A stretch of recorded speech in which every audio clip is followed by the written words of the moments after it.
I have no idea how I'm going to transition this into the video. We'll figure it out.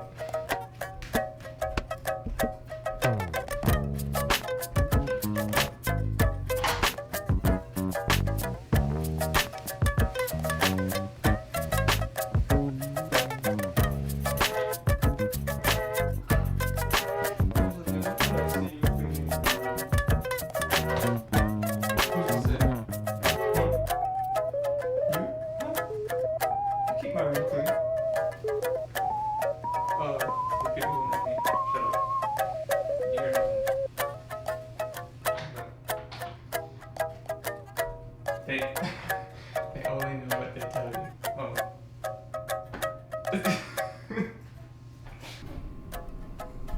Whoa, that's actually a really nice height. I don't know if y'all want to see the edge of my bed, so I'm just gonna boom. Okay. Good song. You should check it out. By, I think his name is Louis Zong. It's called Tiny Guitar. Really good. Really, really good. Listen to that when I clean. As you just heard.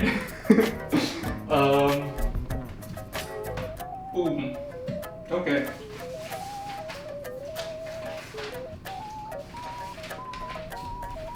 No, this is not a video essay. I just write notes. I'm sure many students can relate, or anyone who does anything. I'm sure notes are essential. Essential. Oh my god, I'm not even looking at the lens. I'm looking at the little monitor above it. How long has it been? I think I did my last video in like October. And as then I was like, oh, you know what? I'm gonna be on top of it. I lied. I apologize. Not that like many of y'all watch it anyways. But that's okay. Because this is something that I'm passionate about. So I'm doing it regardless. And I'm doing it at my own pace. And now, since I don't really have school, I have an AP tomorrow, but you know what? We're not gonna worry about it at all. Because I don't care. No, that's a lie, I care, but I should not at this point. Cool. Let me get serious. Let me actually like do this. I'll be back because I didn't study my notes and I didn't know what to say, so. So, it's been a long time. And I know, it has. I was joking around in the intro, but I really did realize that it has been a very, very long time. And you know, it happens. So I just want to say I'm back, and today's video is actually going to be a part of a series of videos that I'm doing on the topic of empathic leadership. And that's really interesting because leadership is one thing, right? Leadership is one thing, and then you have what we call empathic leadership. And so recently I've been watching this very amazing lecture by a man named Hamza Tzortzis. I know, he's like just like me. He's just like me. He has the name Hamza.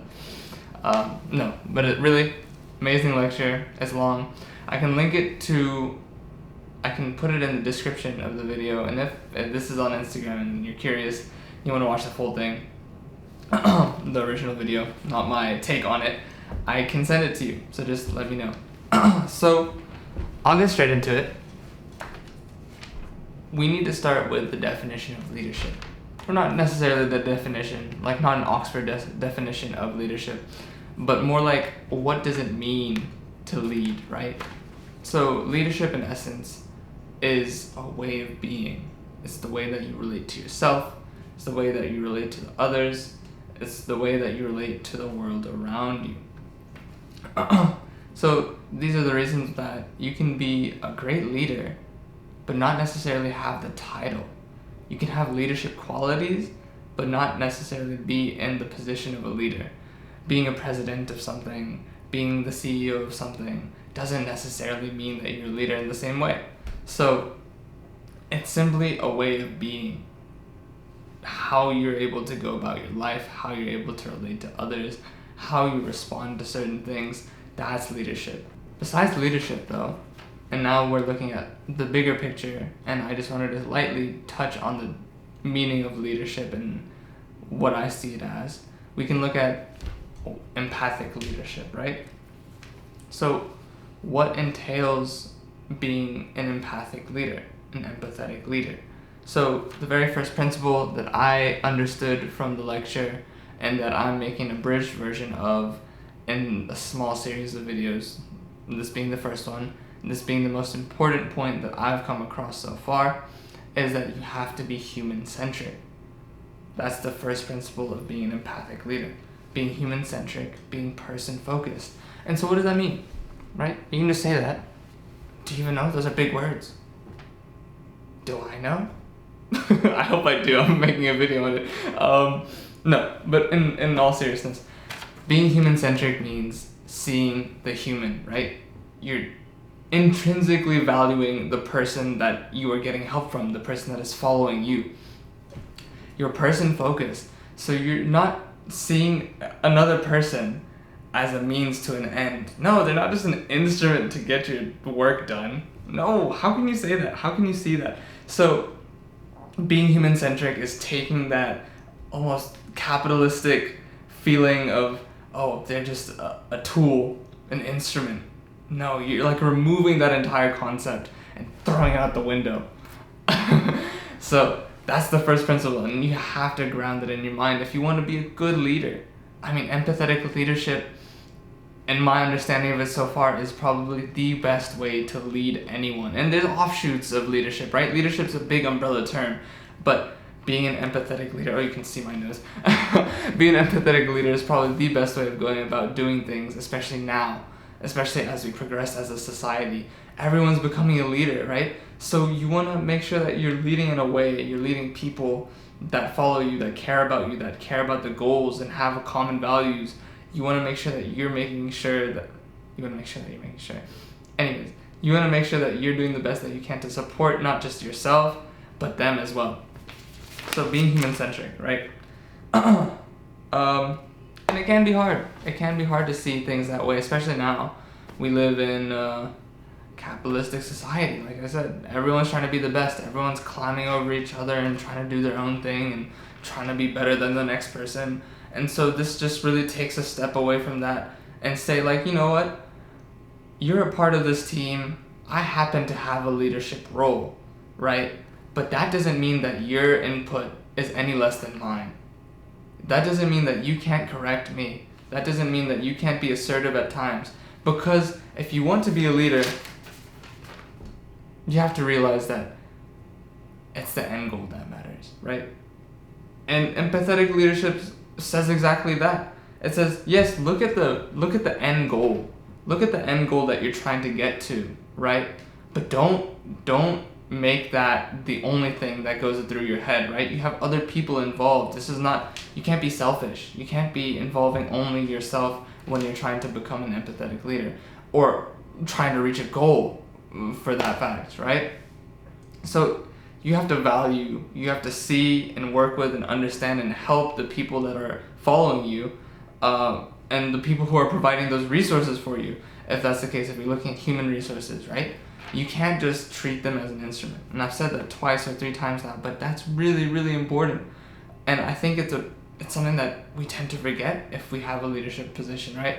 We get a little bit power hungry or self-centered, and we just put everything else to the side. And so if you're able to take that understanding that, you know, people want to be valued, they're providing a resource for you, so they expect to be treated as such, that they're giving you something, at least give them a sense of decency in return.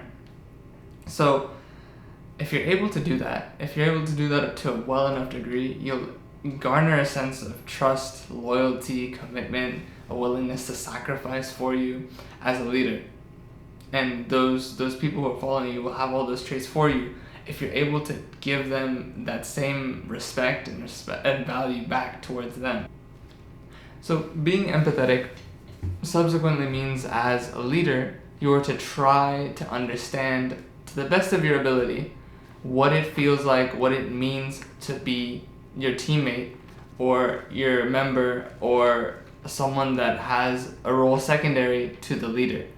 Because, like I said, they have just as much say as you do. So the least that you can do as a leader is try and understand their points of view. So, as I was watching the lecture, I came up and I took a few questions that Hamza Tzortzis said while he was there, and ways to understand how you can go about becoming an empathetic leader, and some questions that you can ask yourself once you enter that role. And so some of them go like this: what does it mean to be blank? And whatever teammate or whatever member or whatever follower you have, you can put their name there, right? I can take Spencer. Spencer, love you, man. So what does it mean to be Spencer? What is Spencer? As in, no, they're human, right? Or are they? I don't know. Who am I to say? No, but in terms of what their role is, right? How does Spencer relate to themselves? What is in Spencer that they cannot see in themselves? And then how can I get them to realize those traits about themselves? So those are just a few questions, and there's tons more, and I'm sure anyone can think of, endless, right?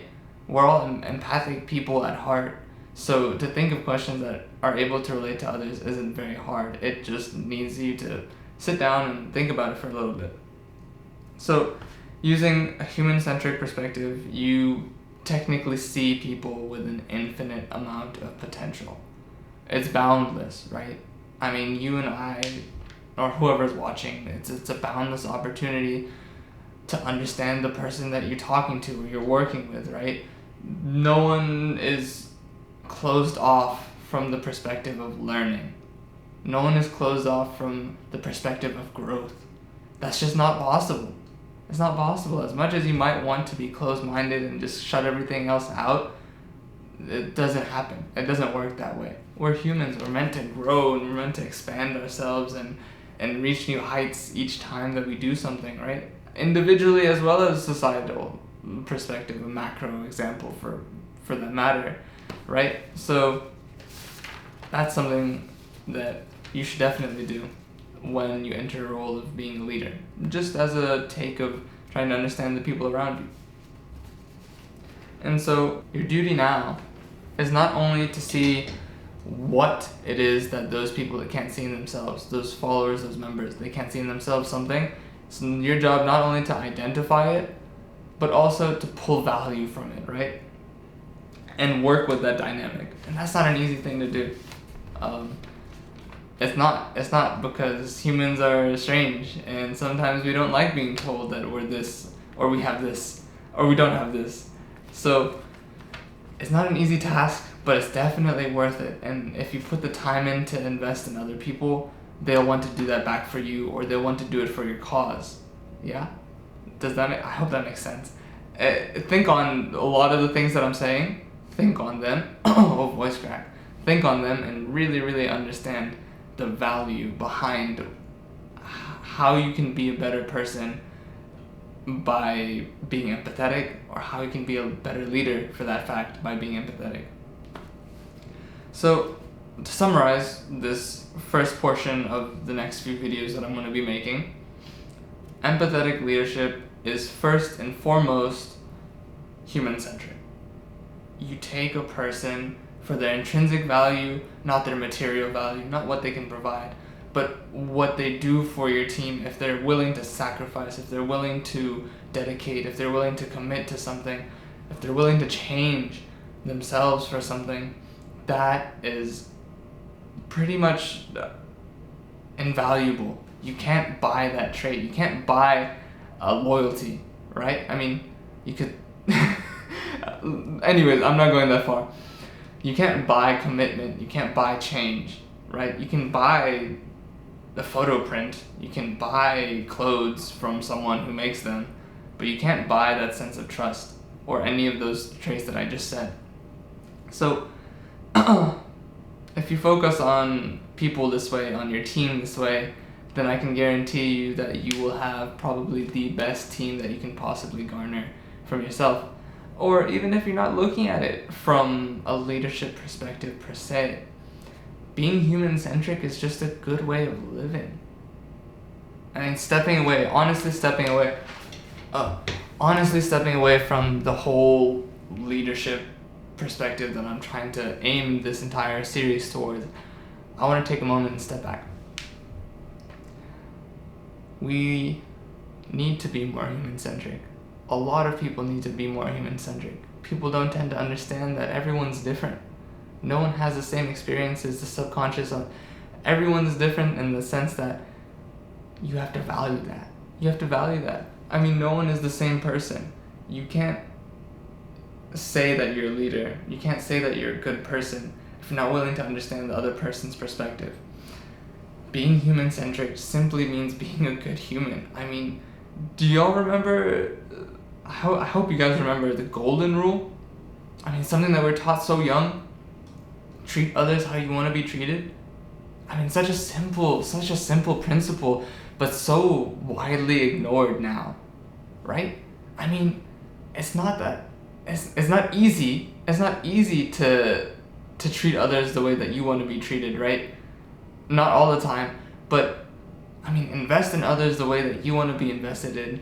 I mean, spend time with others that you want to have people spend time with you. Change for others as you would like them to change for you. Sacrifice for others. I mean, be loyal to others. These are invaluable traits that people don't want to change themselves for, but they want other people to have those traits for them. And if you think about it, that's hypocritical, and you can't do that. So besides leadership, be human-centric, be person-focused in general, right? So there's I'll end on this, inshallah. There's something called Usul Islam, and that's like a governing principle of Muslim people in general, as far as my understanding is. Let me just make sure I'm not gonna say anything wrong. Yeah, it's like a mechanism of government, right? And their first principle, guess what it is? Based on this entire video, guess what it is? Yeah, it's being human-centric. They say, it is better to err in mercy rather than to err in hatred or ruthlessness. And think about that. I'll end on that, inshallah. I will make another video very soon. But be human-centric outside of just being a leader. Be human-centric in general. Assalamu alaikum wa rahmatullahi wa barakatuh. Until the next one.